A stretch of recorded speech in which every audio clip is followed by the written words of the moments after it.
Chapter 11. Crisis of Countermeasures. There was no such thing as after hours at Shinra Electric. When the office workers went home, there was always a skeleton crew working in the building. The lights were dimmed, and the interior took on a more looming, claustrophobic air, but there was still life to be found in the corners and crannies. There was a quiet, though, that wasn't there during the rest of the day, a silence with an echoing quality to it, a sort of hollowed-out emptiness. Zack knew that most of the soldiers wouldn't be loitering around at this hour. The night crew had a tendency to take up space in the cafeteria, to be closer to the source of constant caffeine. Despite that, the dim hallways seemed more ominous than usual. Zack had to resist the urge to put his back against the wall and slink along stealthily. It wasn't like the hallways provided much cover from prying eyes anyway, and he had as much right to be there as any other soldier. The fact that the only sound came from the faint scuff of Cloud's boots as his friend followed him served to heighten the atmosphere. It was just the nature of their venture that had him on edge. The idea that they were going to go out of their way to fight against Shinra's star soldier, even if it was a simulation. Zack had no idea what kind of trouble this could land them in, but he was willing to bet it wouldn't be anything good. Yeah, right. More like a trip with the Turks and a permanent vacation. Sheesh. Hey, Zack? Cloud's voice sounded louder than normal in the quiet. Zack craned his neck so he could catch Cloud's eye, and hummed in response. Cloud held his gaze for a moment, before his eyes flicked to the side. That was definitely one of Cloud's thinking-too-much twitches. Are you sure this is going to work? What do you mean? Just, you said yourself that you only fought it on accident. What if it breaks again? Zack stopped walking. The door to the training room was only a few more paces away, but he rounded towards Cloud instead. Squinting at him, Zack palmed the back of his neck. Huh? Cloud looked uncomfortably aware he wasn't being clear. The leather of his gloves rasped as he rubbed the fingers of one hand together absently. Well, he said, expelling a sharp breath that stirred his bangs.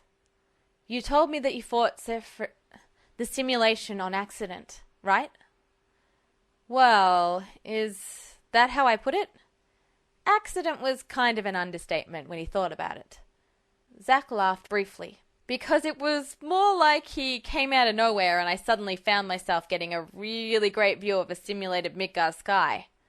Right, Cloud said, a grimace flicking across his face.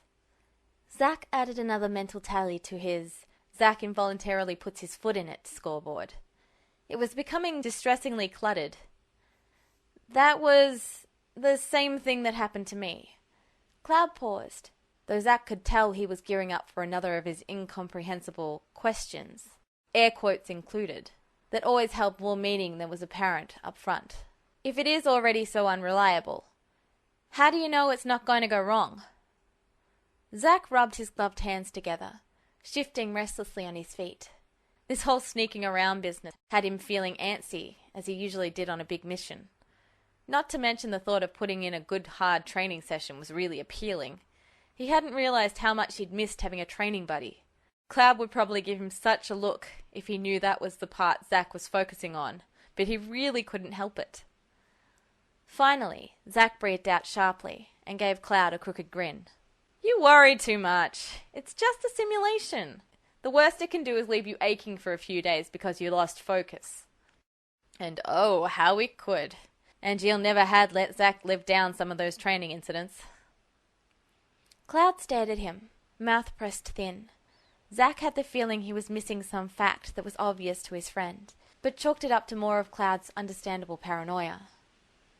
There honestly was nothing to worry about, save maybe some unwitting soldier walking in on them and spreading rumours, though more likely they would tease Zack for involuntarily getting his ass handed to him. Instead of letting Cloud dwell on it further, Zack leaned over to sling an arm around Cloud's shoulder and dragged him the last few feet to the training room. Seriously, Cloud, this is a great idea. Not sure why I didn't think about it before, to be honest. I mean, he freed his arm so he could tick off on his fingers. It's a great way to relax and take our mind off things. It's good for me, teaching you how to deal with your Mako bath and a perfect way to keep in shape. He tilted his head down to look at Cloud, putting a guileless smile on his face. Aside from the inevitable bruises, I'm seeing no downside. The raised eyebrow he got in return was enough to pull another slow grin from Zack.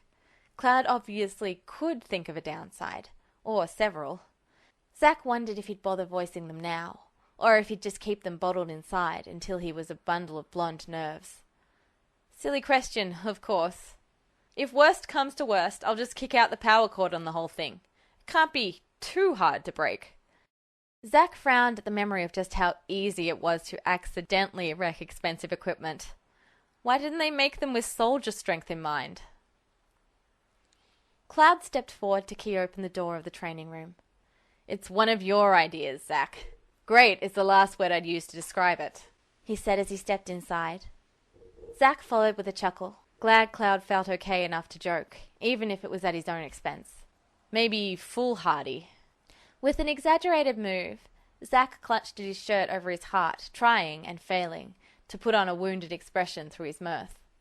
Wow, Cloud, that hurts right here, you know? Who even says foolhardy? We seriously need to work on your retorts, because that was just embarrassing. His own jokes were so at odds with the dark, silent nature of the control room that it seemed to fall flat even to his own ears. Personally, Zack tended to think he was witty. Other people just failed to find the humor in him, and that so wasn't his fault. Here, without the program's usual cadre of monitoring scientists hovering over their screens and fiddling with consoles, it seemed so oddly abandoned. At least Hojo wasn't oozing around, the weirdo. Considering what he'd learned about Hojo from Cloud recently, he wasn't entirely sure if he should keep from clocking him. Man, now he understood why Cloud had such trouble keeping past and future separate. It was hard. Did Hojo count? Zack wanted to say no, but was that fair? It was giving him such a headache to think about. This was why he stuck to beating things up. Okay then, Zack said, his voice a little louder than it needed to strictly be. He clapped his hands together and nodded sharply. Let's get this carnival act on the road. The monitor screens were on standby mode, the Shinra logo hovering on a black background and casting an eerie, green mako-coloured glow across the room. Zack headed for the small panel beside the door, into the training room floor. Cloud trailed obediently behind him. Zack had often joked about how Cloud was his little blonde shadow, but sometimes he wondered about that. Cloud had seemed perfectly willing to strike out on his own until Zack talked reason into him. For all the independence he'd shown then, Cloud had certainly seemed willing to fall in with whatever harebrained scheme Zack had cooked up. Like now. It was pretty at odds with the Cloud he'd barely known during Mediaheim too. But he'd always put it down to personality differences, and the fact that the Cloud he knew was an older, more subdued version. Sometimes he wondered, though.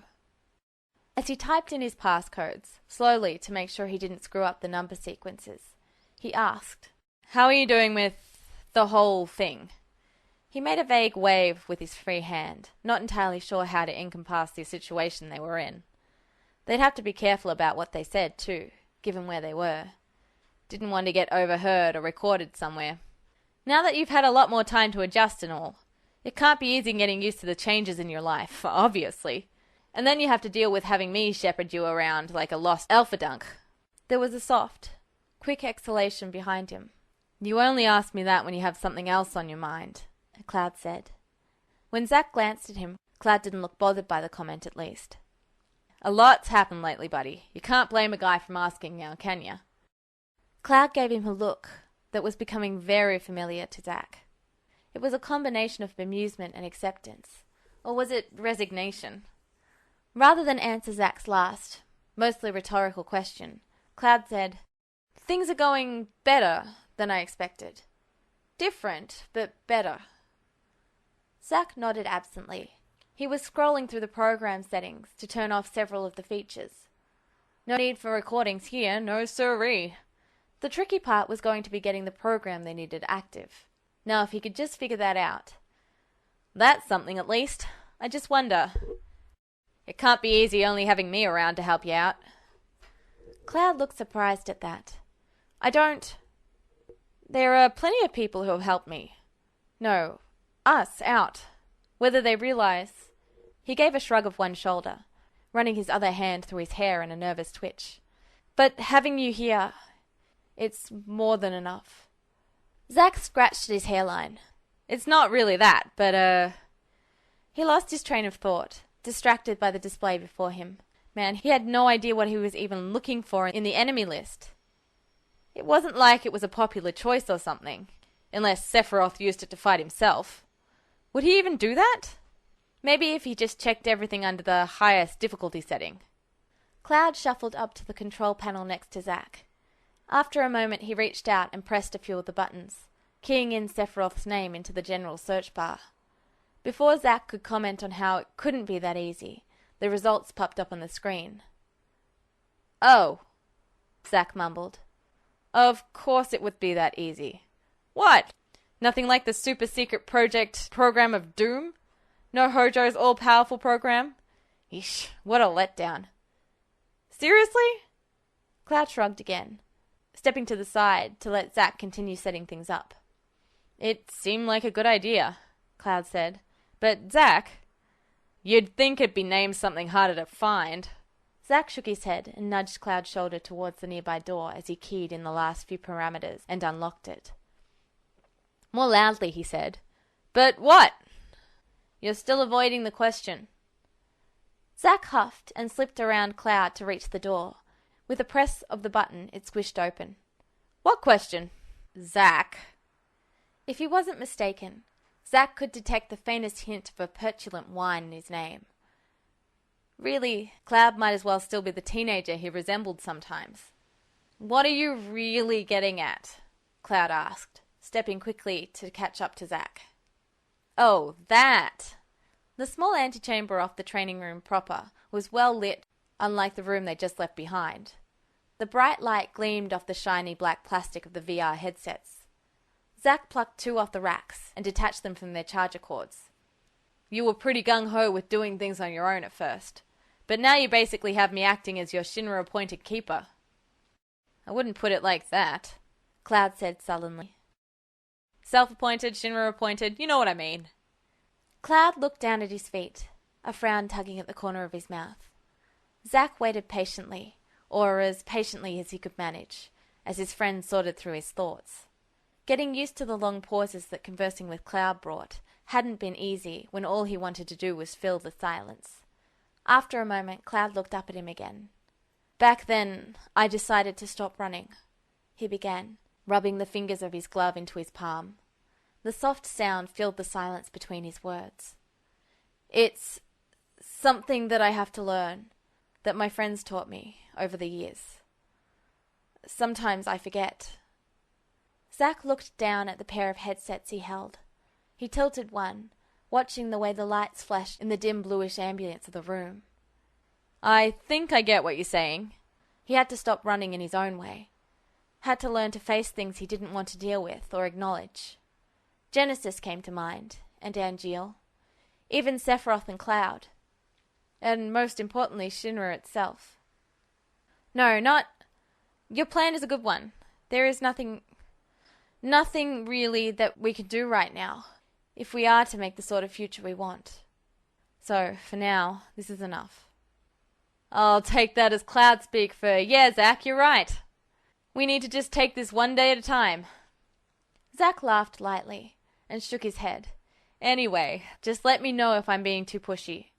I might be your direct superior officer, but I'm your friend first. Even if that probably went against regulations some way. Somewhere." Cloud's brows drew together in bewilderment, before his expression cleared into a rueful grin. "Oh, I forgot about that. You really don't act like an officer." Shaking his head, he continued. "You have always been my friend. I'm not talking about before, but since the accident. I never doubted that." His tone was quiet and earnest. "You're right, but... Zack?" Cloud's brows knitted further before he looked straight at Zack again. "Why in Alphadunk?" Mood lightened by the sudden question, Zack laughed outright. He tossed one of the headsets to Cloud, who caught it with ease. Because they're adorable, and I know a guy out there near the Chocobo farms who found one that had gotten separated from its herd as a baby. He raised it like a pet. Zack wasn't entirely sure if Cloud was really picking up on what he meant, but in his own way, he'd managed to alleviate the vague thoughts that had been churning in Zack's mind. Thoughts about pushing Cloud into things he didn't necessarily want to do. He did feel better now, though. Zack looked down at the small headset in his hands, shrugged, then flipped it around the right way and lifted up. After a moment's hesitation, Cloud followed suit.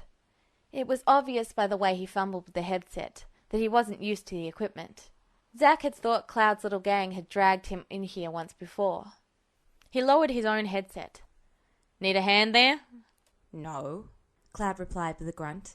The stubborn way he was studying it, brow furrowed in concentration, made Zack fight against a snicker.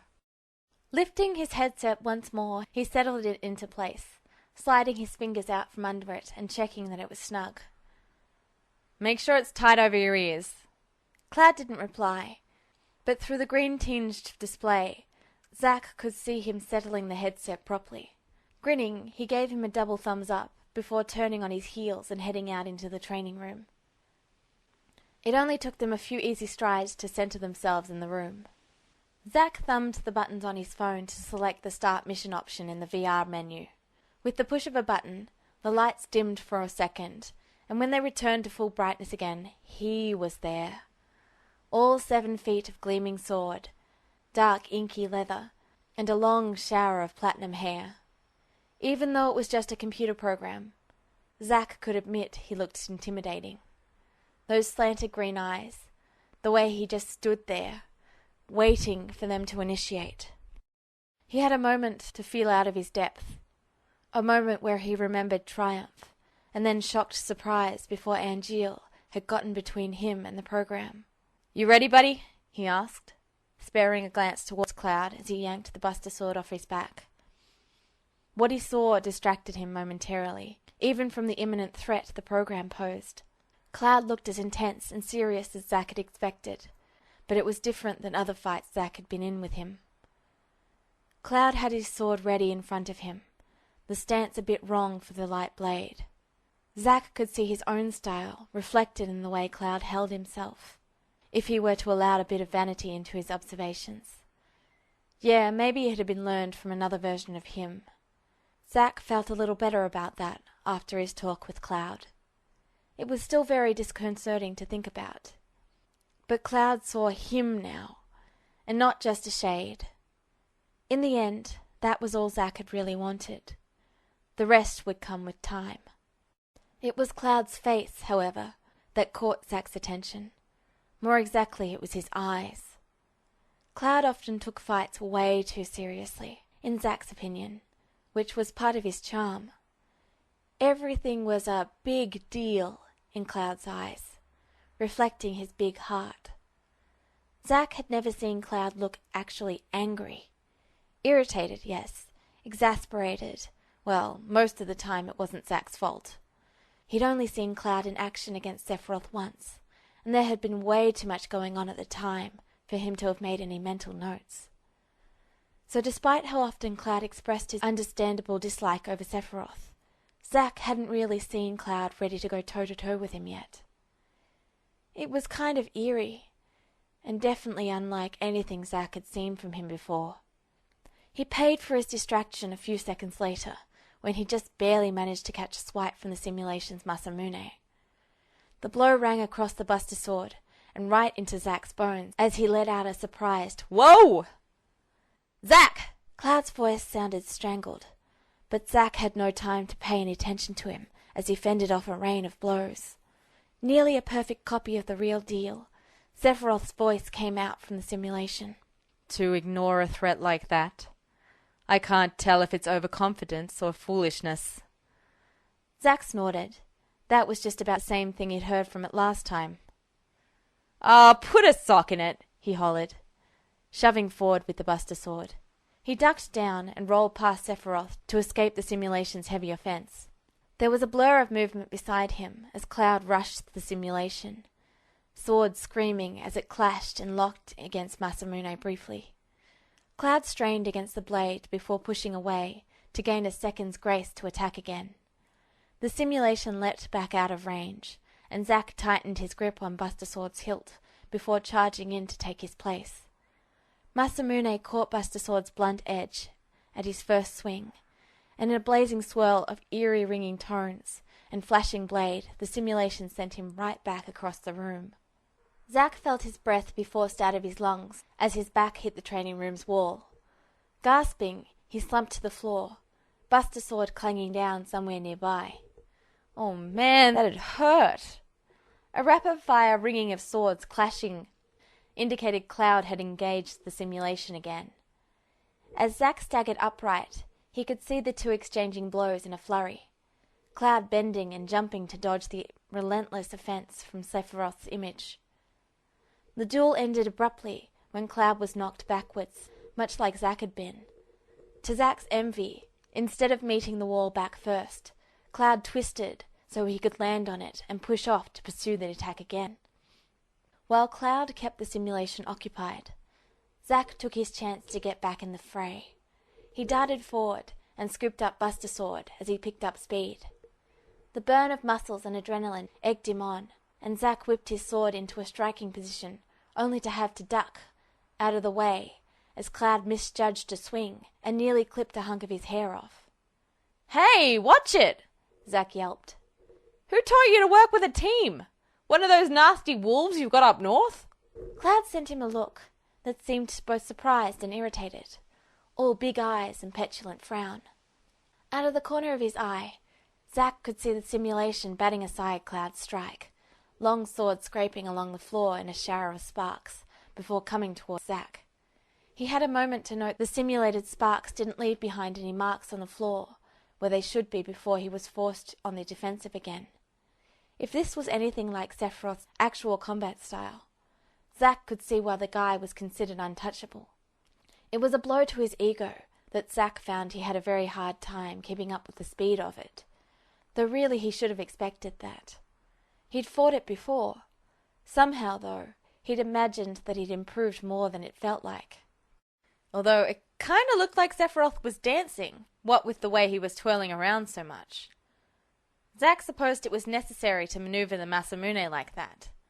And that was his concentration slipping again, he realized, as Masamune grated down Buster Sword's blade, and Zack grunted. He dropped the sword down, then dropped himself before tumbling out of the way. If Angeal were here, he'd be hearing it. Then again, if Angeal were here, they probably wouldn't be doing this at all. Cloud was back in close to Sephiroth, stepping in with the bracer on his wrist, already glowing. Thunder crackled through the air, sending the small hairs on Zack's arms and the back of his neck to dancing in reaction. Too much! Way too much! Jerking himself into motion, Zack ducked around the Sephiroth simulation and grabbed Cloud's forearm. He yanked down to break his concentration. Watch the power levels! A second after the words left his mouth, he was sent reeling. The simulation had clipped him in the temple with Masamune's hilt. Zack staggered, vision wavering and dancing with bright spots. Cloud's hand wrapped around his bicep, and Zack let himself get tugged back out of the range of the simulation. Reaching up, Zack gripped his head, gave it a shake, and laughed. Whoa! I'm gonna have to take this more seriously. Cloud gave Zack's arm a shake. Zack! He hissed, looking scandalized. How can you hope to defeat me with such distraction? Masamune sliced down between them, just about catching Cloud's wrist. The two of them managed to get out of the way by a slim margin. A soldier does not have the luxury of letting his attention wander in battle. Zack choked and looked at Cloud beyond the simulation. What? It's hard to take it seriously when he's saying stuff like that. Who programmed this crap anyway? Cloud didn't respond verbally, but the look he gave Zack said 1,000 words. Zack knew Cloud was probably having a hard time, what with the whole mortal enemies forever and always thing he had going on inside his head. But really, the day Sephiroth lectured his opponents in the middle of a fight would be a day to remember. Chuckling a bit, Zack set Buster Sword ready again, preparing for another attack against the simulation. Mustering his energy, he leapt forward with as much speed as he could, his boots thumping against the floor, the rhythm picking up as he sped up. Just as he reached the spot he wanted to begin his strike, he saw a blur of colour at his side that indicated Cloud's presence. He was going in for a low blow, and the next thing Zack knew, his leading foot had been knocked out from under him as Cloud's leg sweep tangled with him. He curled in on himself, Buster Sword held just right, and was able to turn the fall into another easy tumble. Shoulders first, then popped back up, and Zack fumbled his phone out as he came to his feet and brought up the menu. He could hear the skitter of locked blades behind him for a second before he found the option to pause the simulation. Cloud made a surprised sound, and Zack turned to see his long sword's blade swept through Sephiroth's frozen image. Zack held a hand out with his phone up, the other just keeping the Buster Sword off the floor. "Hold up a second." Cloud took a few steps back from where the simulation stood, Sephiroth's image still frozen mid-attack. His eyes flicked restlessly between Zack and the simulation, neither really stopping, even as he lowered his sword and addressed Zack. "Why did you do—" He waved a hand pointedly. Zack could see, even from his position across the room, how tense Cloud's shoulders were. He was nearly hunched in on himself. Reaching up, Zack shoved his headset up to get a look at Cloud without the eerie facsimile of Sephiroth hovering over them. "Take a deep breath," he advised. "You look like you're about to fall all to pieces." Cloud could feel sweat dripping down his back, more from the adrenaline that was still rushing through him than any strain the short-lived fight had produced. He was on edge from the last swing that had gone through Sephiroth like a ghost. It wasn't the first time he had seen Sephiroth, the other Sephiroth, possess such qualities. Still, Cloud had been expecting the meeting of swords, had seen the direction Sephiroth was countering from, and instead had nearly cut off his own foot. He couldn't deny the heavy irritation that was building at how clumsy he was being. If this had been a real fight with Sephiroth, both Zack and Cloud would have been struck down at their first mistake. This was very unlike the smooth camaraderie he'd had with his friends in his other life. It also wasn't like the simple skirmishes he'd fought with Zack in. Those hadn't been anything serious, and most of the time it was either one or the other fighting, or they were separated enough to not interfere with each other. It was depressing to realize how out of tune he was with Zack's fighting style, if not ironic. Realizing Zack was still waiting for him to respond, Cloud hesitated for a moment before reaching up to push his own headset off. His eyes off Sephiroth as he did, and sucked in a breath as the man seemed to vanish right before his eyes, leaving the training room empty. It was disconcerting, and Cloud couldn't help but feel like Sephiroth was going to reappear at any moment, helmet or not. Only when he felt a sharp ache in his jaw did Cloud realize he was clenching it tight enough to creak. His whole body vibrated with tension and energy. Zack was right. He was far too wound up to fight coherently. The visor balanced easily enough on his head, so he left it there as he rubbed his free hand across his eyes. Taking a breath, he settled himself more loosely. Focusing on each muscle, he forced himself to relax them from their tense positions, rolling his shoulders and shaking his arms to assist. Once he felt less on edge, though he couldn't admit to being completely relaxed, Cloud turned to face Zack fully. Even before he could form the apology, he knew Zack would dismiss it out of hand. "I'm better now," he said instead. Zack grinned at him, quick and easy. "Right. Good. I think it's fair to say we don't have the slightest clue what we're doing." Zack looked entirely too pleased with himself at that pronouncement. Cloud's lips twitched in a grin despite himself. There was no point in arguing that he was probably the only person alive, in either lifetime, who could consider themselves an expert on fighting Sephiroth. Cloud was usually too busy trying to keep his skin in one piece to take conscious notes on Sephiroth's fighting style.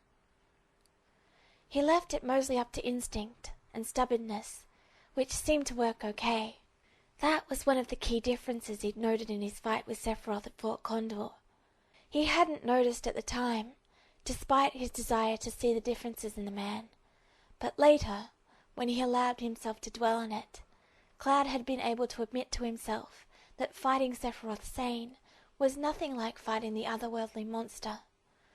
Not easier, but less overwhelming. It took me a while to be able to fight with my friends, too, he murmured in response to Zack's bright condemnation of their attempt. In hindsight, it was pretty dumb to just charge in like that. We hadn't any chance to really fight together, let alone figure out how to work as a team. Zack rubbed his chin thoughtfully.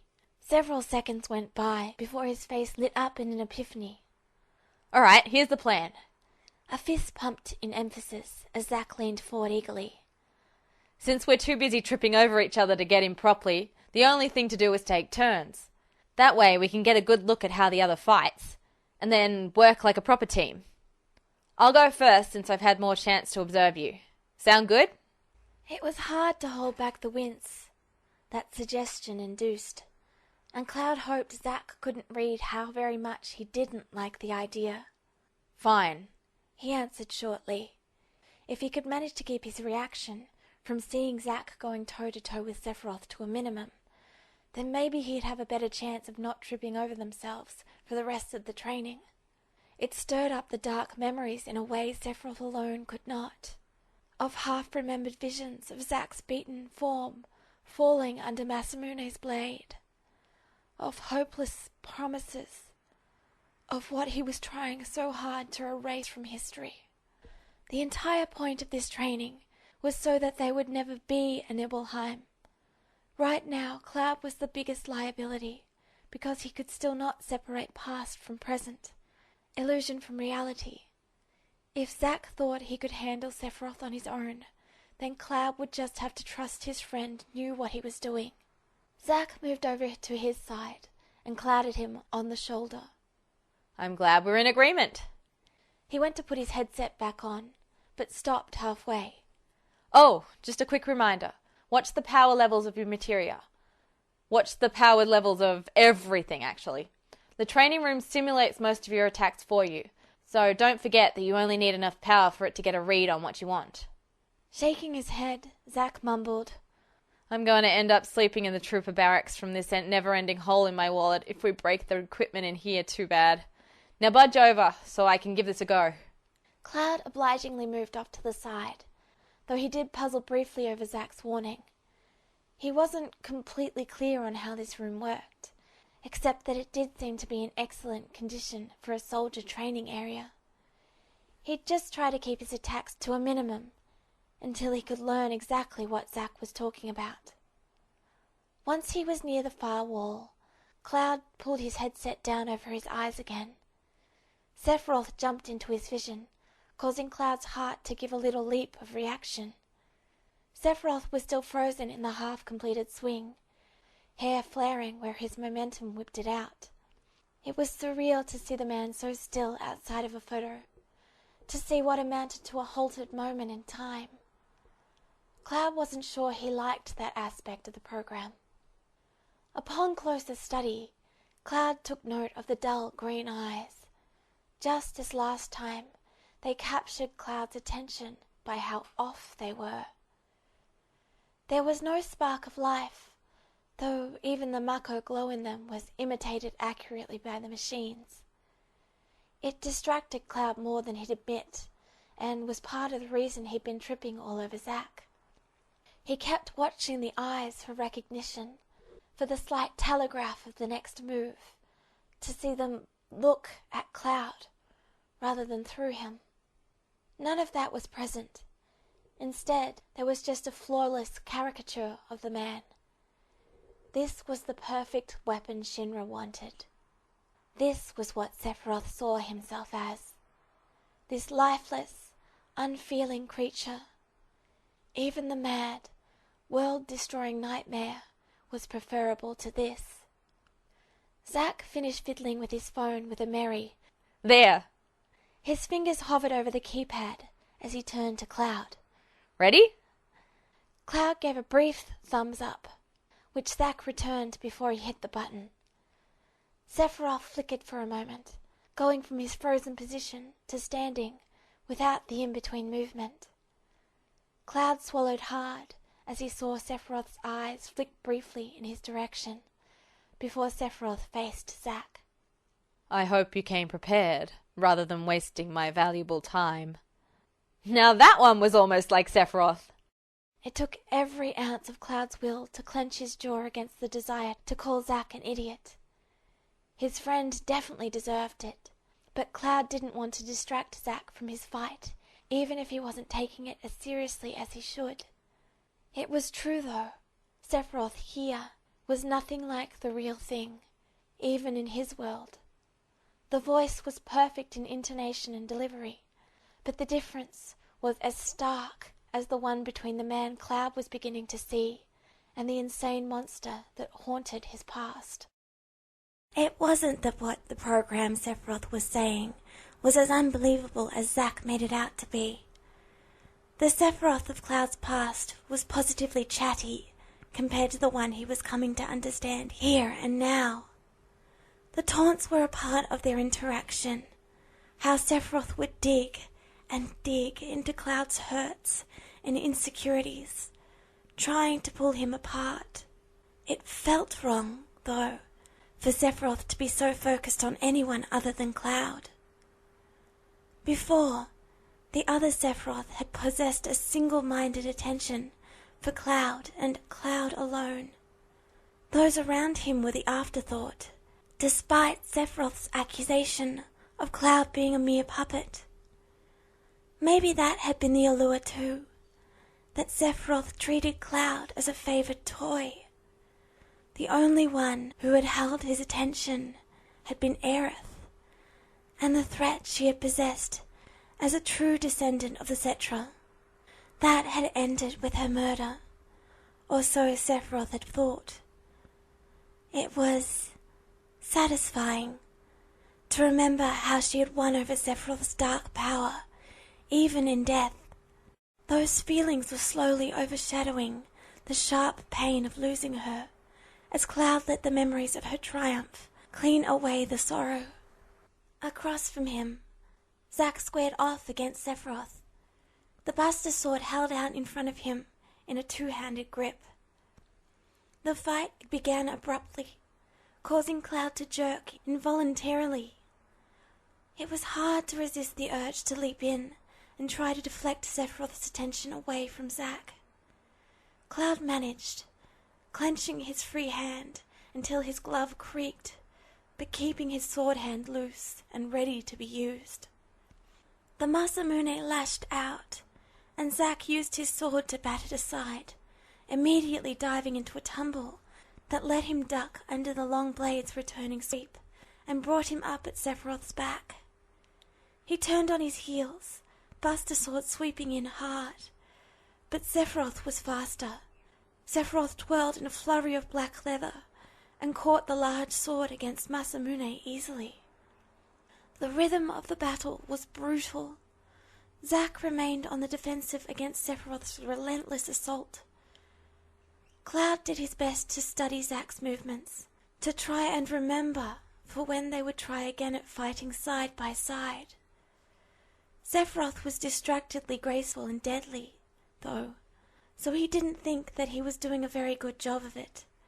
Still, it was fascinating to watch Zack in action. It was nothing like the half-hearted monster fights they'd been in before. There was a lot that Zack didn't get yet, though, in a fight against Sephiroth. More than once, Cloud had to bite his tongue against the desire to say something when Zack missed what seemed to be an obvious cue. The program wasn't as multifaceted as the real man, but it made an impressively accurate representation. It seemed Zack's idea had some merit, considering all the work they had to do to have a chance against Sephiroth. If, Cloud amended to himself, it became necessary. The way Zack used the Buster Sword was odd. He'd noticed it before now, but hadn't thought anything of it.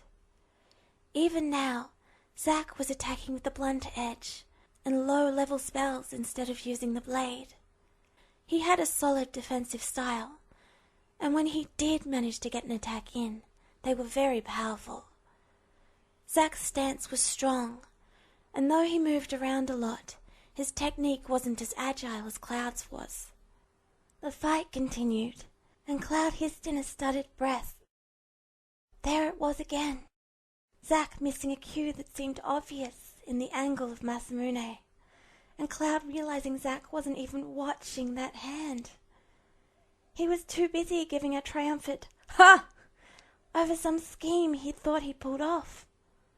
Sephiroth batted aside his attempt like it was nothing, and Cloud wasn't surprised. Maybe if he got poked a few times with the Masamune, Zack would pay more attention. That thought caused Cloud to pause.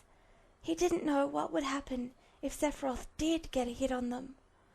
Was it possible for them to feel it? The program solidified Sephiroth in some way. So did that mean they were in serious danger of being injured? Zack had mentioned they could be hurt. So how far did that go? A cold sweat broke out on his brow at the thought that Zack was in mortal danger right now. Even if the program Sephiroth wasn't supposed to strike killing blows, who was to say he wouldn't? He'd already appeared several times when he shouldn't have. Was there any reason to believe that didn't extend to other things? Cloud bit his lip as Zack again narrowly avoided a strike from the Masamune. He tried to tell himself that there couldn't be real danger here, that they wouldn't put their precious soldiers at risk like that. Except that it was Shinra, and Cloud wouldn't put anything past them. He saw it coming before Zack did, the falter in the swing of the Buster Sword, the way the Masamune changed angles. In the next moment, Zack was flat on his back, Buster Sword feet away from where it had been wrenched from his grip by the maneuver. Masamune flashed forward, aimed perfectly at Zack's heart. Cloud tasted blood as he moved. He wouldn't make it in time. This wasn't so bad. Alright, so Zack wasn't doing as well as he wanted to be. But he wasn't doing terrible either. He caught another blow from the sword, and winced at the sound of metal grating together. Zack shoved his hand against Buster Sword's side, and pushed the blow away in an attempt to overbalance the simulation. It worked for a split second, and Zack made a triumphant noise in the back of his throat. He had this. If he could just press the advantage here, he could really show Cloud what he was made of. He moved forward, Buster Sword loose in his grip for a good swing, and... oh shit. He hadn't seen the way the simulation had angled the Masamune, but he sure felt the way it caught his sword near the hilt and wrenched it out of his hands. He definitely felt the way he got clocked by Masamune's hilt too. Even when it was just a program, it left him flat out, with his head spinning and his vision dancing with black spots. Again. That one was going to hurt later for sure. He reached up towards his head as a wordless yell met his ears. Cloud?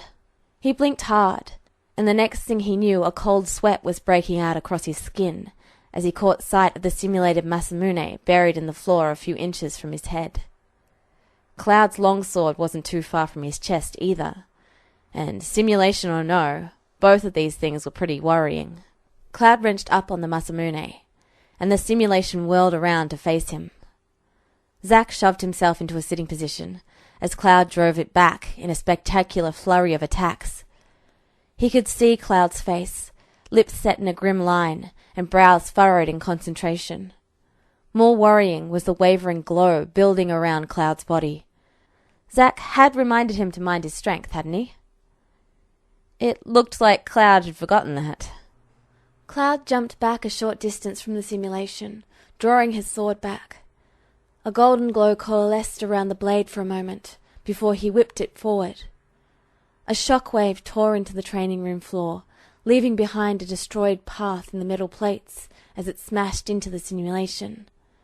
Zack had a moment to appreciate the view of Sephiroth's face, wiped free of its normally smug look as the simulation was engulfed in the explosion of power.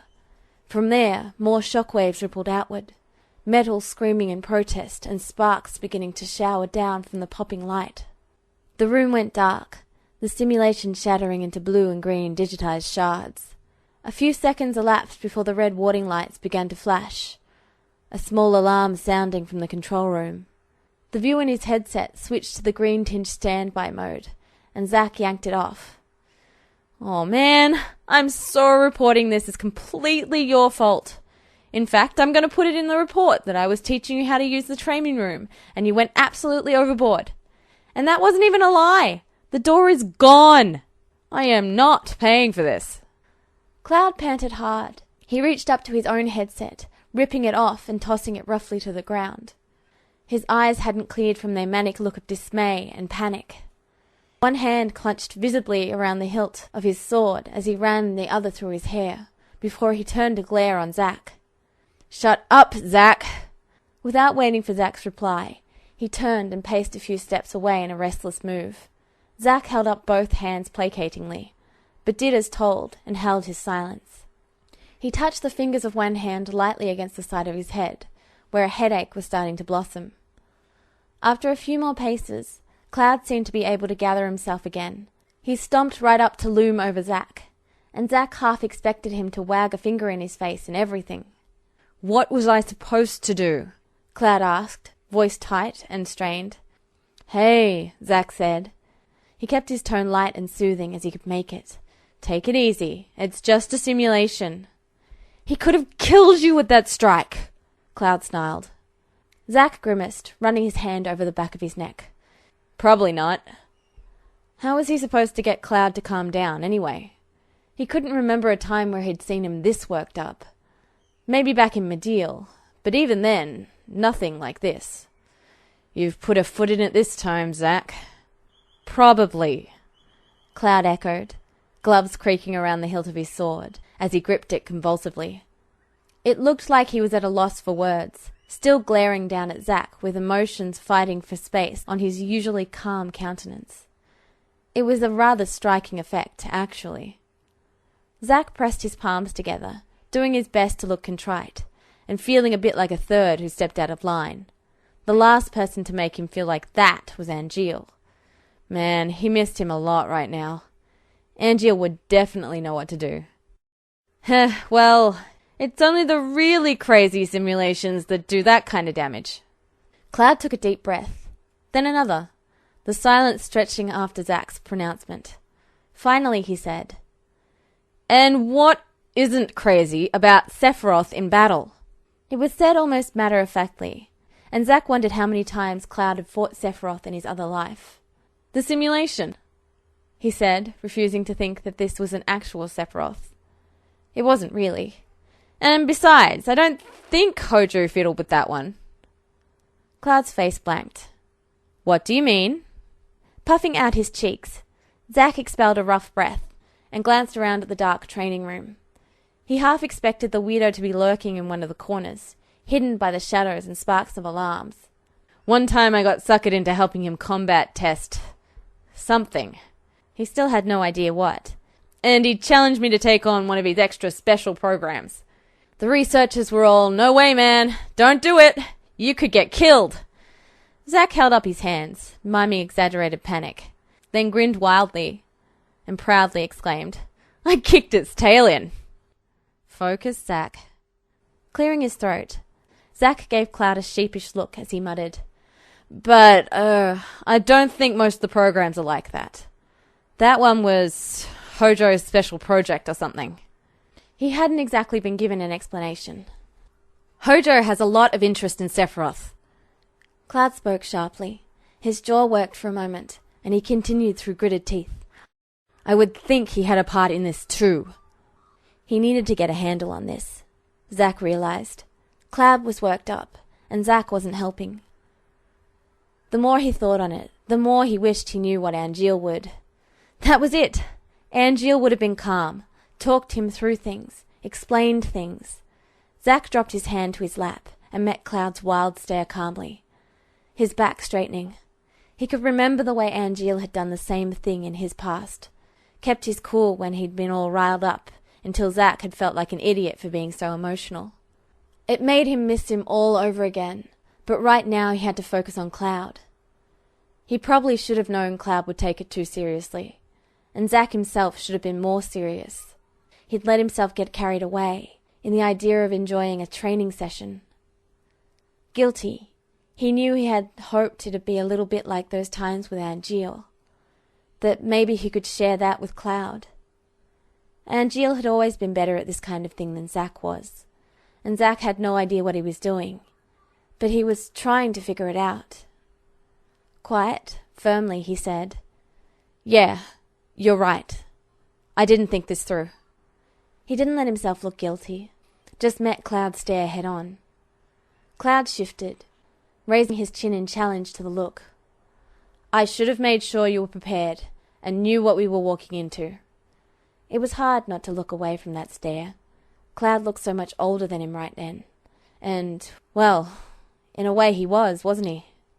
Cloud had more experience, even if Zack was supposed to be the one teaching him. "I just got a little caught up in the idea of training with someone again. I'm sorry." Cloud finally broke their staring contest, eyes moving to focus on Zack's boots. The anger was still there, but Zack could tell his words had had some effect on calming him down. "I don't know what you want me to do, Zack. I'm not—" He cut himself off, teeth clacking together softly as he clenched his jaw shut. He ran his free hand through his hair and shook his head, unable to continue. "Nothing? I don't really know either." He hadn't for a long time, though he wasn't sure if that's what Cloud meant. Zack hadn't known what to do since Angeal had disappeared. Reaching up, he scuffed a gloved hand through his hair and let out an explosive breath. "We're figuring things out though, right? One little bit at a time." "Then start with this!" Cloud blurted out, gesturing expansively to encompass the destroyed training area.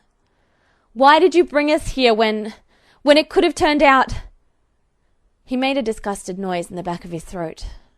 It was hard not to react to the show of temper from his normally calm friend, but Zack kept himself focused.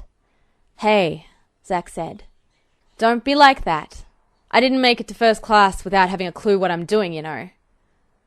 It looked like Cloud wanted to say something in response, but he pressed his lips tightly together and shook his head. Zack sighed, then pointed at the floor. "Cloud, sit down." For a moment, Zack thought Cloud would refuse the command, until he finally sank reluctantly to the ground. He did not, Zack noticed, sheath his sword. Cloud stared at Zack expectantly, looking for all the world like the petulant teenager he really wasn't.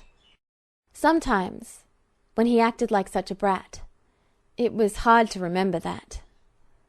A brat with the ability to completely trash the training room, of course. Zack could see Cloud's jaw clench before he let out a harsh breath. Blood left a thin trail down Cloud's chin, leaving Zack to wonder when exactly he'd been hit. Cloud seemed like he was calming himself down further, so Zack didn't worry too much that he'd get his hand bitten when he reached out to wipe away the blood. Looked like Cloud had busted his lip. They'd look a merry pair later when the swelling set in. Cloud batted his hand away, swiping his arm across his face to further remove the stain. "That's better," Zack said amiably. He leaned forward and let his forearms rest on his knees. "I just don't think Lazard would allow that sort of thing. Not in a program that's accessible through the training room's enemy list. Even if it was only accessible with Zack's first-class passcodes. He just didn't want to believe that Lazard would let it happen. Even if Shinra might, even if Hojo would, Lazard would never allow it. Still, he felt a nagging worry. Because what if Lazard would? The paranoia, the distrust, the always wondering made him sick to the stomach. But he couldn't just keep his head in the sand. Cloud wouldn't let him. And Zack would never forgive himself anyway. That would tread on the honor he was trying to uphold way more than anything else he could do. He was sure of it. "Allow what sort of thing?" Cloud demanded. "A program that could seriously injure or kill." If If he can fight us. He felt real Zack. How? You couldn't get him to pull his strikes. So how is it not dangerous? If Cloud had been a cat, all the fur on his back would have been sticking up for how ruffled he sounded. In fact, he sounded almost affronted at the thought that the simulation wouldn't hurt them. It's just a training simulation, Zack pointed out. It's not Sephiroth. Cloud looked taken aback at that. Seriously, it doesn't even sound anything like him. It sounds like him. Cloud had barely whispered that, but Zack heard it all the same. Wait, you mean when he went crazy, he started giving boring lectures? Cloud reared up on his knees, and his fist shot out to punch Zack square across the jaw. Zack's head snapped to the side, and it took him a moment to realize what Cloud had done. It was hard to say if Cloud looked more shocked than Zack felt. Ow? Zack hazarded after a moment. Cloud collapsed backwards, his sword ringing as he finally released it. Instead, he drew his legs up to his chest, his fists gripping his pants tightly. I shouldn't have done... No, I think I deserved that one. Ruefully, Zack rubbed his jaw. That was my bad. There was a minute of silence where Zack nursed his injury, until Cloud let out a strangled chuckle and asked, What now? It was a good question, and Zack let his hand fall while he thought about it. We'll be more careful next time, he said finally. There would be a next time. They didn't really have a choice. And I'll take things more seriously. Zack looked over at Cloud earnestly. I appreciate you jumping in when you did. If this had been the real deal, I'd be appreciating it even more. No one wants to be skewered, and it's really great knowing you've got my back like that. He noticed Cloud flinch at the wording. Oops. What I don't appreciate is this. Zack waved a hand at the mess around them, the torn metal, the sparking wires, and the flashing red alarm lights. I think you need to work on your control a little. Or maybe just the emotional aspects and reactions. If we're going to do this, you have to rein yourself in. Cloud had slowly relaxed from his tight ball into a more loose position as Zack talked. He didn't look upset anymore, but thoughtful. That was an improvement. I do understand what you're saying, Cloud said carefully. There is no reining in with Sephiroth, but this isn't the real deal. And if we do have to fight the real deal, I'd really like to get him back in one piece, since that's the goal here. Cloud shot him an irritated look at the interruption. Well, it looked like not all of his anger had dissipated yet. Zack held his hand up again, with a sheepish smile. Then why don't you start explaining the difference between the real deal and this? Cloud snapped. If the simulation isn't as good as Sephiroth, then we are wasting our time here. I don't know how it measures up, honestly, Zack said. I've never fought him. He'd only rarely seen Sephiroth fight until lately. It wasn't like they were buddies, who went everywhere together after all. So, I guess you'd be the better judge of that than I would. But even supposing it isn't as good as he is now, that doesn't mean it's a waste of time. It'll give me a chance to learn his technique, at least. Cloud looked perturbed at having his question turned back on him. The simulation is good, he admitted. Not as good as the one I fought, but... He paused, eyes flicking to the side and back to Zack's face as he thought. How are we supposed to train if we can't fight at full strength? We would lose every time. Zack picked at his loose pants idly. I take it Gibbs, Edge, and the rest of them didn't think to explain the training room to you, huh? Not that it was a big surprise.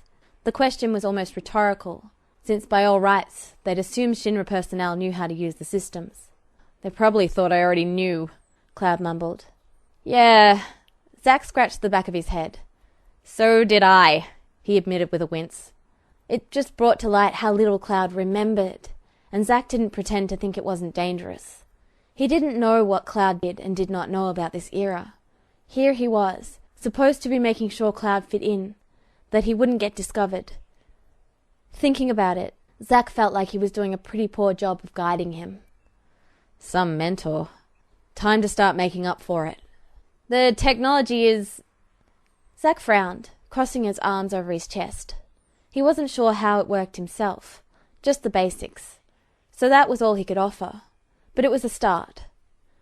It tricks your mind and body, I guess. You think you're moving further than you are, or that things are helping when they aren't. It picks up on little cues and displays what you're aiming for. If I want to cast a full power thunder spell, I can put a little power into the materia, and the system picks up on I guess some sort of cue and displays it. Zack shrugged helplessly. You'd have to talk to the researchers if you want a good explanation. Letting out a little gust of a sigh, Cloud furrowed his brows in thought. So, when you said to hold back, you meant don't complete the attacks, because the room would do it for us? Yeah, or at least it would feel like you did, and it would project that you have. He waved his hand at the walls around them. Most normal sessions are recorded to more accurately predict and show a fighter's capabilities, so that the simulation can portray their attacks. He'd have to remember to put Cloud through his paces in here a few times on low-level stuff, so that there'd be some data for him. I wonder, Cloud mumbled, picking at the band of one of his knee pads. He looked up at Zack. It sounds something like Battle Square. Do you have that, yet? Zack met his gaze blandly. I have no idea what that is. Cloud frowned, frustrated. It's a fighting game at the Golden Saucer. I guess they might have used similar technology. It would break your items or equipment as a handicap, but it wouldn't really do it. The gold what? Zack asked, continuing to stare. Never mind, Cloud said slowly, a bemused expression on his face. I think I understand it a bit better. Zack was glad that one of them did, at least. Maybe he'd have to ask him about that later, too. Looking around the room again, he winced at the damage. I got to admit that was pretty impressive. I don't know if the poor thing stood a chance against you at all. Zack! Cloud yelped, looking scandalized. Again, as Zack laughed, Cloud kicked him solidly in the chest. That was enough to overbalance Zack, and he tumbled backwards onto the floor. I can't believe you, he muttered, then looked around sheepishly. I'm sorry for blowing up the room. Zack smacked Cloud's knee and rolled back into a sitting position. No worries. I really am going to report it as your fault, though. Cloud leaned forwards to rest his weight on his hands absently. I'm not sure what good that will do you. I'm already paying out the repairs for the Fountain Square. And that freaky machine of Hojo's I broke. And you don't have a girlfriend. A girlfriend who has a birthday next month, by the way, which you are going to help me with. What? Don't worry about it for now. I'll tell you later. Right now, we're supposed to be training, but... Once more he surveyed the mess around them. There was probably no way the equipment was still functional. Zack plucked his phone out again and checked. The menu display read offline. Turning the phone towards Cloud, he shrugged. Leaning back, Cloud's brow furrowed as he focused on the phone's screen, before his gaze flicked back to Zack's face. Is there even anyone around to report this to? Cloud gestured vaguely around the room again. Zack snapped his phone closed and pocketed it. Not right now. I mean, I could hunt up some of the night staff, but who wants to do that? Someone will come looking soon enough. I'll have to turn in a proper incident report in the morning. The last was said to himself as Zack stared thoughtfully through the control room. Cloud pushed himself to his feet, brushing briefly at his pants before he held a hand out to Zack expectantly. Zack waved him away and braced his hands on the floor before propelling himself nimbly back to his feet. He dusted his hands off and nodded to himself. The adrenaline from the aborted training session was still thrumming through him. The question, Zack said, as he threw himself into a few squats, is what we are going to do about our training session. There's no way we can continue, Cloud said, shaking his head. That wasn't supposed to do as much damage to him, at least. Zack went through the motions a few more times, enjoying the burn and stretch of muscles. It felt nice getting in some real exercise again. Straightening a final time, he turned to Cloud. We'll work on that, he said. I think the best thing we can do right now is head back to the department and take over one of the training grounds there. You feeling up to that? He got a raised eyebrow and a shrug in return. I don't mind seeing how much more damage I could do, Cloud said, a sarcastic edge to his tone. All right, that's not exactly the best answer, but I'll take it. Shaking his head, Zack grinned down at Cloud. More damage indeed. Oh boy. You have any other questions about all this? He asked, gesturing to the training room at large. Eyeing the damage, Cloud bit his lip and shook his head. With a nod, Zack turned in a circle, searching the room for his fallen sword. He spotted it, gleaming faintly where it had laid discarded in a corner of the room, and strode over to pick it up. Holding it, Zack looked over the blade for any more damage, gloved fingers running along the grooves in the blade. It didn't seem to have incurred any real damage, which was a relief. Hey, Zack? Cloud's voice was hesitant, and Zack glanced up at him distractedly. Yeah? Is that a nick on the edge there? You didn't use your sword very much in the fight. Yeah, you know what they say. Use brings about... Zack stopped, thumb brushing against the faintest nick, scoring the blunt edge of the blade, and kept his eyes trained on it. It occurred to him, right then, how familiar those words were. Only it hadn't been him saying them. Not exactly like that, but... He'd said the same thing to Angeal. Angeal who'd given just about the same reply he'd been about to give to Cloud. Angeal who'd treasured this sword so much he'd never really used it. But he had when Zack had been in trouble, just like Cloud had jumped into the fray, all guns blazing, when he'd feared Zack would be hurt. Cloud stepped closer, eyes trailing over the worn blade before he looked up at Zack. The sword. It means a lot to you, doesn't it? This sword, Zack said slowly, voice low, is a symbol of my dreams and honor. He trailed his gaze along the blade, but it wasn't just that. It's more than that, too. It was a reminder of everything Angeal had been, and everything Zack was, of everything he'd gone through, of what he strove for, of a future he hoped to achieve, and the morals he stood by. It was so much more. You mean more than a sword? Just a little, Angeal had said. I get it now, Zack said quietly. Looking up, he directed his gaze at Cloud. Thank you, Cloud. Shaking his head, and obviously not quite getting Zack's gratitude, Cloud said, I'm glad then. It didn't matter whether or not Cloud understood. In the end, Zack would be ready when the time came. He knew what he needed to do now, and that was all that mattered. He gave the Buster Sword a slight twirl, and settled it into place on his back. Come on, let's go! It was almost a relief to have that knowledge. It felt like a weight of confusion had been lifted off his shoulders. Zack wasn't sure how long it would last, but for now it was enough. Turning on his heel, he collected their headsets and headed for the control room, Cloud following quietly behind him.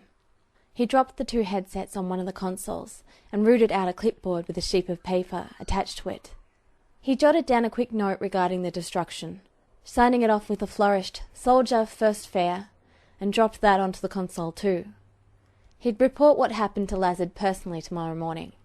With that out of the way, he pushed the incident out of his mind. No doubt he'd hear all about it from everyone from Lazard to the other soldiers. There was no need to dwell on it. The halls were still empty and quiet in their dim after-hours lighting. It was funny that this time, when they had done something wrong, Zack had no desire to slink around in secrecy. Maybe it had just been the whole Sephiroth thing, but Zack put it more down to the fact that despite the destruction, things were easier between him and Cloud. The vague discomfort of him seeing Zack as a sort of replacement hero was fading, and Cloud was even loosening up enough for a bit of good-natured roughhousing. Pretty soon, Zack was sure he'd be able to coax out an honest laugh from him. Little gains at a time, though. Zack was still itching for a good fight, and was glad that Cloud had agreed to continue the session. He was coming to understand that despite the similar activities, doing things with Cloud wasn't anything like how it had been with Angeal. Not that he expected it to be. Cloud gave way less lectures on paying attention. It was easy to slip out of the Shinra building without further delays. The on-shift secretary behind looked up as they passed, but Zack deflected any talk with a cheerful wave as he and Cloud sauntered past. From there, it was a shorter apartments and the training grounds behind them. The night air was pleasantly crisp, the bite of winter still present. They'd had a bit of a warm spell lately. Otherwise it would have been a chore to do anything outside at all, let alone at this hour. He hated the cold, no matter how much the mako in his blood mitigated it. As Zack had expected, the training grounds were empty this late. Any sane person was either out with friends or asleep. There was enough ambient light from the city and the 2 nearby street lamps to illuminate the area for his and Cloud's enhanced vision. Plus, Zack didn't need to alert everyone and their mother of their activities by turning on the main floodlights. They crossed the track surrounding the training area, kicking up little puffs of dust as they went. In the centre of the track, the dirt was neatly divided up by chalk lines, each box representing a boundary for a sparring pair for when the soldiers were out training together en masse. Zack didn't think they'd be using the boxes tonight, since there was certainly no one they'd run into if they got too wild. That and it was more fun to have free rein. Well, no one would mind so long as they didn't tear the place up too bad. Zack pulled the Buster Sword from his back and laid it carefully upon a nearby bench before dropping down to do a few stretches. While he was already feeling pretty loose after their first fight, it never hurt to be prepared.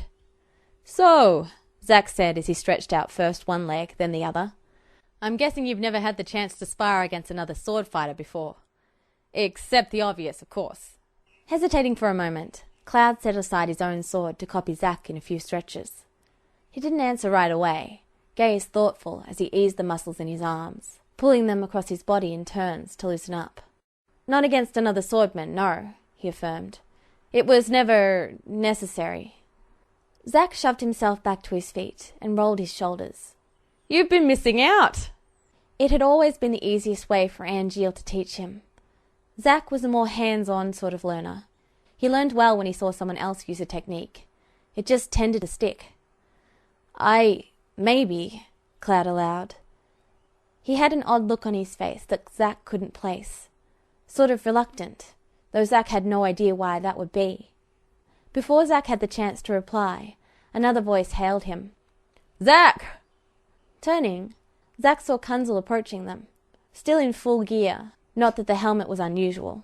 Still being armed was, though. It was probably just coming off duty. But that didn't mean Zack couldn't pretend ignorance and heckle him a little. "Hey there, helmet head," he called, raising a hand in greeting. "What are you doing out and about this late?" "I could say the same to you two," Kunzel said. His head tracked back and forth looking from Zack to Cloud to the Buster Sword. "What, not just gonna tell me? Normally you're going on about everything, from somebody's favourite clothing to the price of peas in the stores around to Sector 8. Kunzel crossed his arms. "I think you've grown up enough to pay the information trade game.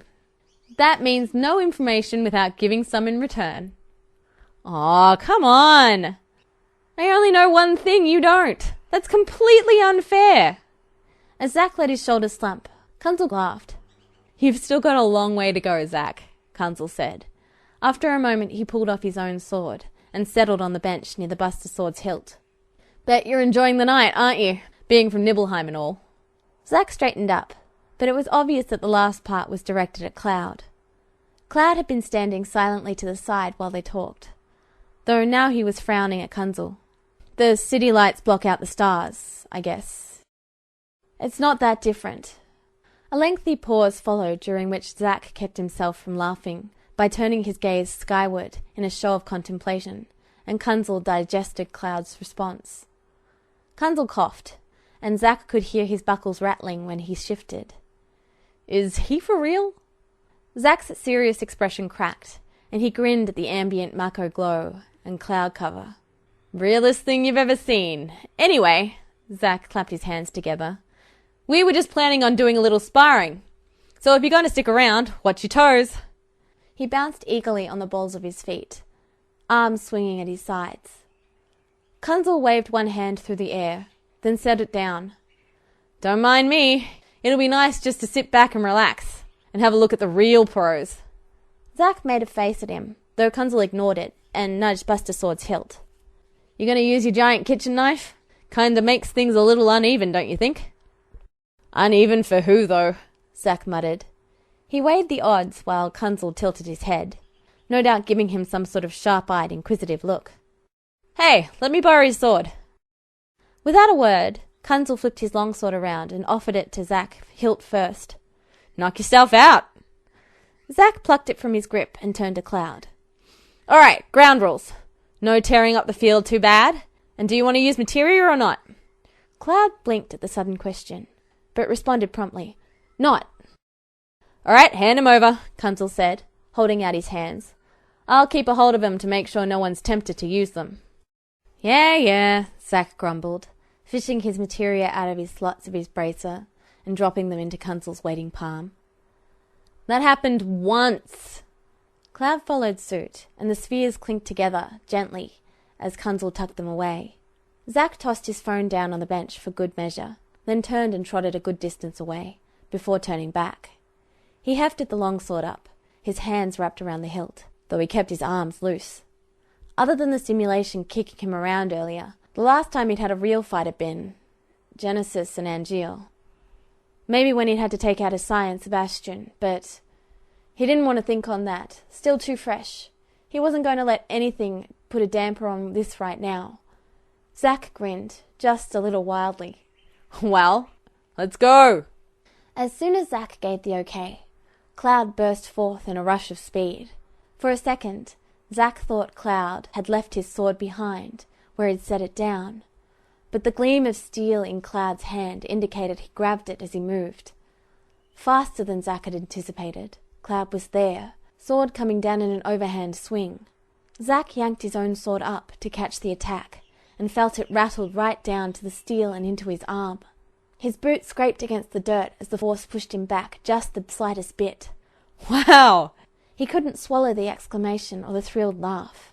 Zack let Cloud bear down on their locked swords for a few seconds, before he shoved upwards with his abruptly, a motion that he followed through with a kick aimed for Cloud's knees. The brunt of the kick was wasted as Cloud brought his legs up, taking the flat of Zack's boot to his shin instead of the vulnerable joint. It did knock him back a few paces, though, and that was enough. Zack stomped down hard, releasing his longsword into a one-handed grip. With a little twirl of the blade, he followed after Cloud and brought it slashing in. Cloud's eyes widened in surprise at the offensive move, but he was able to deflect the strike and bend out of the way. For now, they were using each exchange to feel each other out and get an idea of each other's capabilities. Angeal had once claimed it was the easiest way to get to really know another swordman, particularly the resident kind. Zack figured he would have known best, given who he'd been best friends with. Maybe this would help him understand Cloud better. Cloud came back at him with another strike, low this time, and Zack batted it aside, intent on keeping on the offensive. Every time he made Cloud retreat further, Zack kept after him, longsword swinging through the air. The intent look on Cloud's face warned him that he wouldn't be staying on the defensive forever, and Zack would expect nothing less. He was still going to push the advantage for as long as he could. That apparently wasn't much longer, as Cloud ducked in low under Zack's guard in the next second. Cloud used one hand to brace himself on the ground as he kicked up. The boot that crashed into Zack's jaw lifted him off his feet and into the air. He let out a faint grunt of pain. While jarring, the blow hadn't done much more than rattle him briefly, and he brought his sword up as he caught sight of Cloud leaping for him.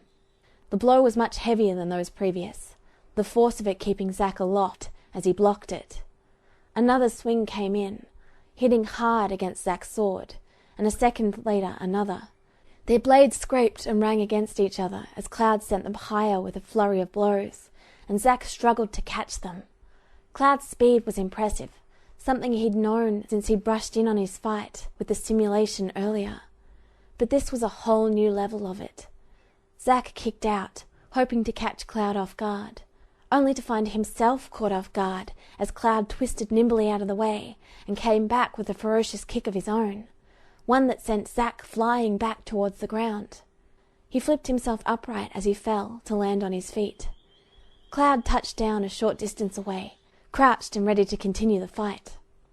Around them there was a sudden buzz, then an electric pop as the area was flooded with bright, white light.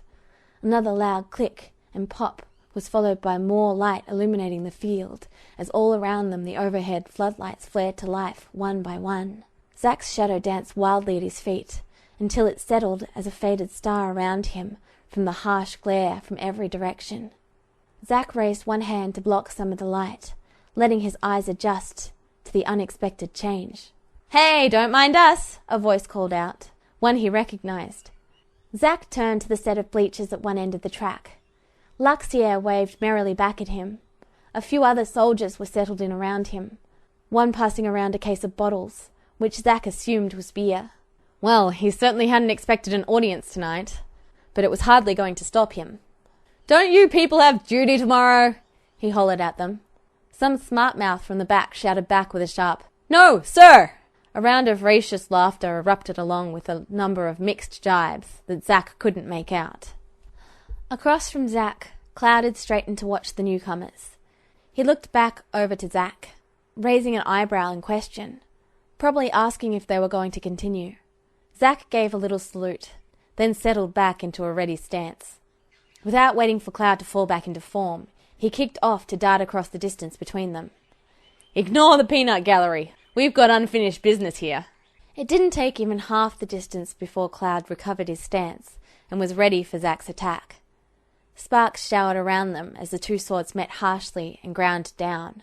The dirt erupted in a cloud as the force of Zack's charge was displaced by Cloud's block. "They don't bother me," Cloud said, smirking over their locked blades. He looked like he was having fun. He was much more relaxed than he'd been against the simulation, at least, and that was a big improvement. Cloud wasn't able to hold under Zack's strength and weight, and fell back. He swiped out at him, but Zack batted it aside easily, and once again pressed the advantage amongst the hoots and hollers of their new audience. He was starting to get a feel for Cloud's abilities. He was fast, as he'd noted before, and despite how scrawny he often looked, he was damn strong. Definitely first levels there. He also had some serious concentration that Zack down and out envied. And while Zack preferred a firmer stance that kept him grounded, Cloud seemed to prefer to stay a lot more mobile. Even now he'd sneaked around Zack's guard and used the chance to flip himself behind Zack with a hand to his shoulder. Zack hit the ground, tumbling around from the sword strike, coming in towards his side, and came back up facing Cloud. Cloud, who came at him fast and hard. Zack could tell something was wrong just a second after Cloud's sword met his. The balance was off, and Zack had to adjust for it as he moved to counter. He wasn't actually surprised when the sword in his hand snapped with a harsh metallic sound. Cloud's blade snaked away before it could catch him, even as Zack threw himself to one side to avoid the shrapnel. As Zack came to a stop, crouched in the dust, Cloud turned and levelled the tip of his blade at him. Zack grinned up at him, broken longsword hilt in one hand. Looked like he might have just lost, but he wasn't going to call it quits until he absolutely had to. Angeal and his parents had always said he was too bone-headed for his own good. He was just thinking about making a run for the Buster Sword when Luxier's voice rang out over the field. "Zack, incoming!" Another longsword twanged down about 5 feet away, point deep in the ground. Without hesitating, Zack darted for it. He could hear Cloud's running steps as he chased after him. Zack pushed off, jumping for it. He grabbed the sword's hilt as he passed over it, flipped himself over, and brought the blade up just in time to meet the downswing of Cloud's attack. He could hear a few of the soldiers cheering the move. "Not over yet, buddy." Sweat ran down Cloud's back. He squinted against the light, both blinded and aided by the intense illuminations, by turning as he parried back and forth with Zack. It was thrilling to match swords with his friend, without the suffocating tension that had permeated their other interactions. Even the presence of the other soldiers didn't put a damper on things. Everyone there already knew that Cloud wasn't an average trooper, nor did they have any obvious ulterior motives against him. There were just other men who enjoyed a good show between two skilled opponents. Not that Cloud noticed them more than as background noise. He'd fought in front of other people before, people who had no way to defend against rogue attacks, so he knew well enough how to keep things under control and to not get distracted. Instead, all of Cloud's attention was on Zack, on the way he moved, trying to pick out where he was going to attack from next. This was much better than fighting against the confusing, disturbing simulation of Sephiroth had been. That may have been more challenging, but this was better. Cloud hadn't expected Zack's sword to break like it had. Just the knowledge of how fragile the weapons were compared to what he was used to made him ache for the familiar complexity of first Tsurugi. He hadn't noticed the lack of a proper weapon before, since the most difficult thing he had dealt with lately was low-class monsters. There had, of course, been the fight with Sephiroth at Fort Condor, but Cloud had been too distracted by the suddenness and the strangeness to notice the fragility of his equipment. Sparring with Zack like this was very different than anything Cloud had experienced in the past. None of his friends had been sword fighters, nor were they all interested in pursuing the exercise. Cloud had sparred most often with Tifa at her demand, since she did not want to lose the edge she had honed throughout their travel and her own training. While she was a more than competent fighter, it was nothing like matching swords with Zack. Zack's style was familiar, as it should be, considering Cloud's style was based off a poorly remembered imitation of it. But there were many nuances that Cloud had missed in his own recollection, that even living with Zack for the past few months hadn't made obvious. Zack's face was a combination of exhilaration and calculation as he lost himself in the rhythm of combat. He would come at Cloud unrelentingly, would hit hard and retreat less, which in turn allowed Cloud to maneuver around more as he pleased to counter. He was certainly nothing like the inexorable domination of Sephiroth's attacks. Cloud was nearly breathless in the freedom the fight brought him. While he was conscious enough of the danger to pull back from injuring Zack, at the same time the edge of competitive danger was enthralling. A small part of him was also thrilled at the chance to see Zack in action, with clear eyes, not clouded either by Mako or memory. Even if he could admit that this Zack and the one who saved him were very different people, Cloud was still amazed at how happy it made him just to see Zack so alive and animated. Cloud leapt backwards after a brief parry against Zack's strike, boots sliding a few inches in the dirt as he revised his direction immediately to charge in again. He jumped and twisted, using the momentum of his flip to gain extra power as he smashed down at Zack again. Zack was already tumbling out of his way, and Cloud's sword cracked into the dirt to leave a small crater. He freed it from the jumble just in time to block Zack's retaliation. The force of the blow knocked him backwards a dozen feet. Unconsciously, Cloud's hand trailed along the hilt of his sword, looking for the catch he'd find on first Tsurugi to release one of the smaller blades. He faltered for a moment when his fingers fumbled against the smooth guard of the longsword instead. The lapse allowed Zack to press the advantage, and he didn't waste the opportunity. Cloud grunted at the impact, scoffing at himself in his head for allowing it to happen at all. It was so easy, though, to get lost in the rhythmic exercise. His body was able to act without him having to muddle everything up in his thoughts. This was so unlike the tense and thrilling fight Cloud had had with Sephiroth. Yet at the same time, he could now see maybe what Sephiroth had been trying to do. There was some of the same exhilaration when fighting with Zack, without the distressing worry of Sephiroth's questionable sanity looming in the back of Cloud's mind. Perhaps, if Cloud was able to separate the past and the future more completely, he could even... Without finishing the thought, Cloud threw himself back into the fight in a reckless charge. It took Zack by surprise, having none of the normal grace behind it, as Cloud tried to rid himself of thoughts through the sheer power of mindless violence. Cloud lost track of how long they'd been fighting. each move blending seamlessly into the next. The accompanying ringing of swords was nearly musical as they rang across the field. The occasional shower of sparks left afterspots in his vision. Dust choked the air from where it was kicked up by their passage, and the smell of it filled Cloud's senses. Eventually, though, they wound down by unspoken agreement. With one last vibrant clash of their swords, Cloud flipped away from Zack to land at the ready. Across from him, Zack slowly lowered his sword until the tip rested in the dirt. His hair was stuck to his face with sweat, but he looked exhilarated. Cloud let his stance relax and brought his sword to rest at his side. His breath came in deep, harsh pants as his heartbeat began to slow down. There was a chorus of cheers from their audience, and Cloud turned slightly. Sometime during their fight, the handful of soldiers had turned into a dozen, and now they tumbled out of the bleachers towards him and Zack. Before he knew it, Cloud found himself surrounded and his back being thumped heartily. "Will you look at that?"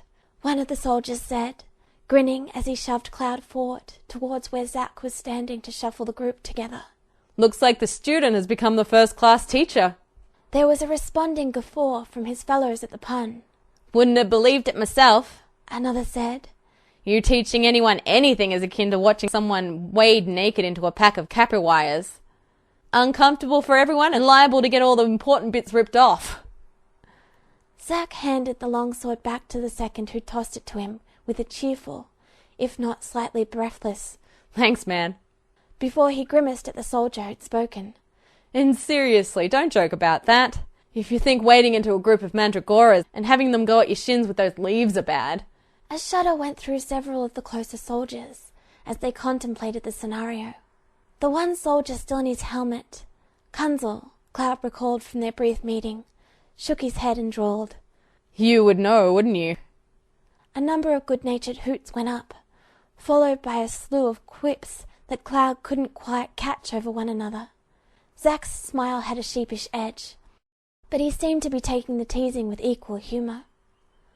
Cloud shifted uncomfortably, unsure what to do in the centre of such direct attention. When it had been peripheral, he hadn't minded. It hadn't bothered him to be at the centre of attention. He was used to being stared at, for one reason or another. He had never bothered with subtlety in the past, and here his usual circumstances, coupled with his memorable appearance, made attention inevitable. But there had always been a space between him and everyone else that only a select few ever bothered to cross. Cloud knew how to handle people individually. This outpouring of friendly camaraderie was different, but not bad. If anything, Cloud would have expected so many strangers around him to put him on edge. His emotions were still running high from the fight, however, and for the first time since he arrived, he was feeling completely relaxed. There had been no time to worry about the looming threats that haunted his thoughts. The fact that it had been Zack had made everything so much lighter and easier as well. This respect had been what Cloud had craved as a young man, to be the centre of attention of his peers, and to have them acknowledge his abilities as valuable. When it had been unattainable to him, Cloud had looked upon such things with contempt. It had been the only way to keep his bitter taste of disappointment at bay, to keep his stubborn arrogance alive. That arrogance had carried him through as far as it could through the rigours of Shinra army, but it would have crushed him if he hadn't learnt the value of other people. His friends had seen him at his lowest points and stood by him through the toughest times, showing him just how precious such relationships were. One of the seconds let out an exaggerated sigh as he folded his arms. "How long's it been since we got to see a session like that? The higher-ups have been working us to muckle and bone lately. Yeah, we got no time for fun and games, unlike some people." Another agreed, sending Zack a look full of fake mockery. A voice called from the crowd. "Must be nice having an easy job around here lately." "If you call being sent to Icicle easy," one of the thirds closer to Zack shot back. Zack's smile slipped a bit. All right. Zach's voice broke through the continued noise with surprising ease. Not that I don't appreciate your appreciation and all, but some of us need to get some sleep. I know for a fact you two," he pointed to a pair of thirds who immediately looked contrite, "have duty tomorrow." Properly cowed, the soldiers obediently began to file back into the bleachers to retrieve their discarded bottles. Cloud felt bemused at the instant deference to Zach's words. However congenial they appeared, they still respected Zach as an authority figure. One of the seconds lagged behind the pack to address Zach. "It was really great to see you in action, Zach," he said, enthusiasm thick in his voice. He was quick to add, "And you too, Cloud. If you ever want to have a go with someone else, look me up, all right?" Zach reached over and slapped the second's shoulder. "You ever need the practice, you just let me know, man. Cloud's an easy student. I'm sure I could give you a hand too." "Thanks, Zach," the second said, before turning to jog back to his fellows. Cloud supposed that was true, though not the way it was presented. There was nothing in particular Zach could teach him in fighting, but Cloud was still learning a lot from his friend. Zach was the helping hand Cloud needed to learn to heal after he'd accepted the forgiveness he'd had all along. It was too easy for Cloud to get muddled up in his own thoughts and fears without someone willing to tell him when he was being stupid. Tifa had done her best. All his friends had in their own way, but they had allowed Cloud too much separation. Zach never allowed Cloud to retreat into isolation, even when Cloud wished otherwise. With a shake of his head, Zach let his shoulders slump. "Phew! What a day!" He turned to Cloud with a crooked smile that belied the loose tiredness in his arms. There was an underlying tension to his shoulders, though. "You ready to head home?" Nodding in agreement, Cloud looked around the training area. They'd kicked up a lot of dust in their fight, the small motes visible in the harsh beams from the overhead lights. He spotted his sheaf after a moment, lying forgotten where he'd tossed it at the start. As he jogged over to retrieve it, the lights snapped off as the other soldiers left, leaving the grounds once again bathed only by the dim glow of street lamps and Mako ambience. Cloud eyed his sword briefly before sheathing it. He wasn't a fan of how breakable the weapons were, considering the first one Zach had borrowed had snapped so easily, but it was better than having nothing at all. When he rejoined Zach, Cloud noticed that Kunzel had not left with the others and was still at his friend's side. In his hands, he was idly rolling 2 spheres of materia. Cloud could hear them clacking against one another. "Don't worry, I've got all your materia with me. We just need to get Zach's sword." Cloud gestured idly across the grounds, where he'd briefly seen the remains of the snapped sword before the light had been cut. "Is that going to be a problem for you?" he asked Kunzel. Shinra would have replacement equipment, but Cloud wasn't certain how rigorously they followed up on the reasons behind it. It did seem that the head of soldier was fair, at least, so there probably was no reason to worry. "Nah, I'll pick it up after you two get on your way. And who knows, maybe they'll let me have that gun I've always wanted now." Kunzel strolled alongside them, back to where they'd left the Buster Sword. A sudden electronic beep broke the comfortable silence, and it took Cloud a moment to realize it had come from his own pocket. He pulled out his phone with a look of trepidation. Really, there should only be 2 people who could potentially know his number, and one of them was only just retrieving his own phone now. Flipping open the phone and dismissing the default notifications of a missed message, Cloud fumbled for a moment through the unfamiliar menu system. The phone he was used to was based off the basics of Shinra technology, with Reeves' people taking the development to a more accessible level to the common people. The Shinra phone Cloud had been given was designed to work with the specific technologies and duties of a soldier, rather than as general communication device. Once he got to the proper menu, Cloud frowned briefly at the number the message was received from. Of course it wouldn't say right off who it was from, since the only number Cloud had programmed in it currently was from Zach. Still, he couldn't fathom why he was being contacted at all, let alone so late at night. Sighing quietly, Cloud ignored the twinge in his stomach and pressed the button to display the message. Subject: This is Jack. Hey, Cloud. This is your new number, right? Well, I hope so. Anyway, are you free tomorrow? Sparrow wanted to see if you wanted to hang out with us a bit. Narrowing his eyes, Cloud glanced up at Zack. His friend was just slinging the Buster Sword over one shoulder. No trace of guilt in his posture at all. There was no one else who could have given out his number, but Cloud was at a loss as to when Zack had the time.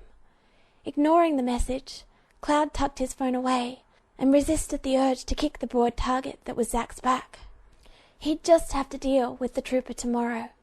For now, as Zack pointed out, it was late and exhaustion was settling in. All Cloud wanted to do was head back to the apartment, shower, and let oblivion take him for a few hours. Kunzel turned to Cloud and held out a handful of dimly glowing materia. And yours, he said. Once Cloud had taken them, he dusted his hands off idly and touched the curved visor of his helmet. See you later. Without another word, Kunzel turned and headed off into the faint gloom of the training field in search of the remains of what had been his sword.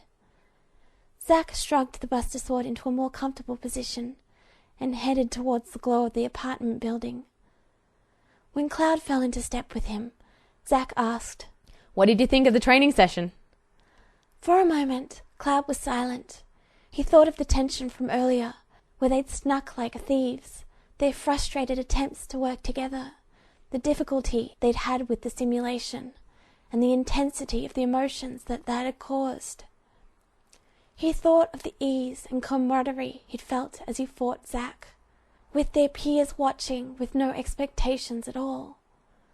Finally he replied, It was worth it. Zack gave a low chuckle and said, I'd call it a good start.